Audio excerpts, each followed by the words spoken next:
بسم اللہ الرحمن الرحیم۔ السلام علیکم ورحمۃ اللہ وبرکاتہ۔ الحمد للہ حمدا کثیرا طیبا مبارکا فیہ، والصلاة والسلام علی اشرف الانبیاء والمرسلین محمد وآلہ وصحبہ اجمعین، اما بعد۔ حاضرین و ناظرین، یہ درس نمبر 1579 ہے، اور آج سورۃ العنکبوت کی 3 آیتوں کی تلاوت و تشریح کی جائے گی، آیت نمبر 41، 42 اور 43۔ چلے سب سے پہلے ہم ان 3 آیتوں کی تلاوت کرتے ہیں، لفظی ترجمے اور ترجمے کے بعد تشریح کرتے ہیں۔ اعوذ باللہ من الشیطان الرجیم، بسم اللہ الرحمن الرحیم۔ مثل الذین اتخذوا من دون اللہ اولیاء کمثل العنکبوت اتخذت بیتا وَإِنَّ أَوْهَنَ الْبُيُوتِ لَبَيْتُ الْعَنْكَبُوتِ لَوْ كَانُوا يَعْلَمُونَ إِنَّ اللَّهَ يَعْلَمُ مَا يَدْعُونَ مِن دُونِهِ مِن شَيْءٍ وَهُوَ الْعَزِيزُ الْحَكِيمُ وَتِلْكَ الْأَمْثَالُ نَضْرِبُهَا لِلنَّاسِ وَمَا يَعْقِلُهَا إِلَّا الْعَالِمُونَ صدق اللہ العظیم۔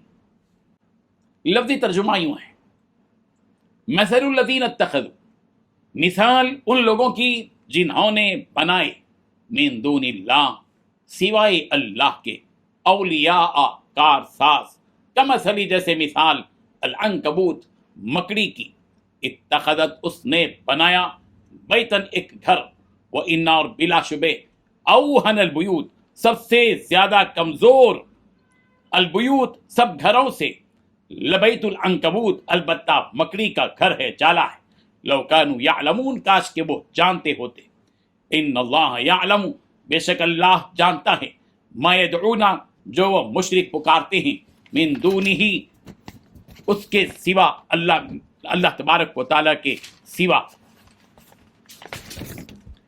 من شیء کوئی چیز، وہو العزیز اور وہ نہایت غالب، الحکیم خوب حکمت والا ہے، وتلک الامثال اور یہ مثالیں ہیں، نضربها ہم ان کو بیان کرتے ہیں، للناس لوگوں کے لیے، وما یعقلها وہ اور انہیں نہیں سمجھتے، الا العالمون مگر علم والے ہی۔ ان 3 آیتوں میں 7 باتیں بتلائی گئی ہیں۔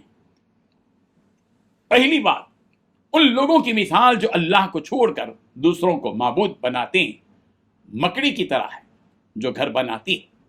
دوسری بات، سب سے کمزور گھر وہ مکڑی ہی کا ہوتا ہے۔ تیسری بات، کاش یہ لوگ اس بات کو جان لیتے۔ چوتھی بات، اللہ تو اسے خوب جانتا ہے جسے یہ لوگ اس کے علاوہ پکارتے ہیں۔ پانچویں بات، اللہ زبردست حکمت والا ہے۔ چھٹویں بات، اس قسم کی مثالیں ہم لوگوں سے بیان کرتے ہیں۔ ساتویں بات، ان مثالوں کو تو بس علم والے ہی سمجھتے ہیں۔ بزرگان محترم، پچھلی آیتوں میں مشرکوں کو ان کی نافرمانیوں کے سبب ملنے والی سزائیں بتلائی گئیں۔ ان آیتوں میں ان مشرکوں کی بے وقوفی کی مثال بیان کی جا رہی ہے کہ ان کفار و مشرکین کی مثال جو اللہ کو چھوڑ کر بتوں کی اور بے جان چیزوں کی عبادت کرتے ہیں اور یہ سمجھتے ہیں کہ یہ بت اور ان کے یہ معبود ان کے کام آئیں گے اور انہیں دنیا میں فائدہ پہنچائیں گے اور آخرت میں اللہ کے عذاب سے بچائیں گے۔ ان کی مثال ایسی ہے جیسے کہ مکڑی، جب یہ مکڑی اپنا گھر بناتی ہے تو اس کا گھر سب سے نازک ہوتا ہے۔ کوئی کیڑا یا جانور اتنا کمزور گھر نہیں بناتا جتنا مکڑی بناتی ہے کہ بس ایک پھونک سے ہی اس کا گھر اڑ جائے۔ بالکل اس مکڑی کے گھر کی طرح ان کے معبود بھی ہیں کہ وہ لوگ مکڑی ہیں اور اس کا جالا ان کے معبود ہیں جو انتہائی کمزور اور کچھ کام کے نہیں ہیں۔ نہ تو وہ انہیں کوئی نقصان پہنچانے کی طاقت رکھتے ہیں اور نہ ہی کوئی فائدہ، اور ان کی عبادت کرنا ان کافروں کے کچھ کام نہیں آئے گا، جیسا کہ وہ مکڑی کا جالا انسان کے کچھ کام نہیں آتا۔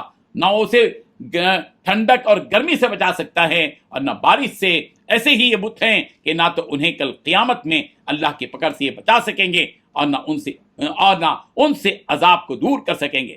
اگر انہیں یہ بات سمجھ میں آ جاتی تو اچھا رہتا کہ ان کے معبود کتنے ناکارہ ہیں، مگر یہ لوگ اس بات کو سمجھتے نہیں۔ سمجھتے تو وہ لوگ ہیں جو عقل، سمجھ، بوجھ اور علم رکھتے ہیں، مگر ان کی عقلوں پر تالے لگے ہوئے ہیں، انہیں یہ سب کچھ سمجھ میں نہیں آئے گا۔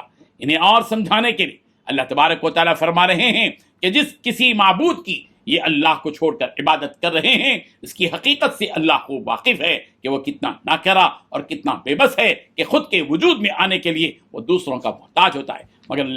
مگر اللہ کی ذات وہ ایسی ذات ہے، وہ طاقتور ذات ہے کہ جس کی عبادت کرنی چاہیے۔ وہ اللہ ایسا نہیں ہے، بلکہ وہ تو غلبہ رکھنے والا، وہ تو ہر چیز پر غالب ہے، جو چیز چاہے وہ کر سکتا ہے، ہر چیز وہ کر سکتا ہے۔ ان کفار کو ان کے کفر کی سزا دینے پر بھی وہ قادر ہے، وہ حکمت والا بھی ہے کہ جو کچھ وہ کرتا ہے اس کی وجہ خود اسے معلوم ہے۔ اس نے ان انسانوں کو مسلم و مشرک میں کیوں تقسیم کیا، اسی کو اس کا علم ہے۔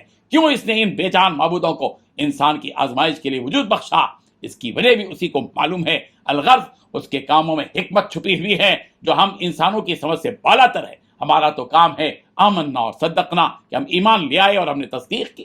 اس کے بعد اللہ تعالیٰ فرما رہے ہیں یہ جو مثالیں ہیں، یا اس جیسی مثالیں جو اللہ بیان کرتا ہے، ان مثالوں کو دیکھ کر اور سن کر بس عقل مند لوگ ہی نصیحت حاصل کرتے ہیں۔ حضرت عمر بن مرہ رضی اللہ عنہ نے کہا کہ جب کبھی میں قرآن کی آیت پڑھتا ہوں تو وہ آیت مجھے غم زدہ کر دیتی ہے، کیونکہ میں نے نبی کریم صلی اللہ علیہ وسلم کو کہتے سنا یہ مثالیں ہم لوگوں کے لیے بیان کرتے ہیں اور سوائے عقل مند کے اسے کوئی نہیں سمجھتا۔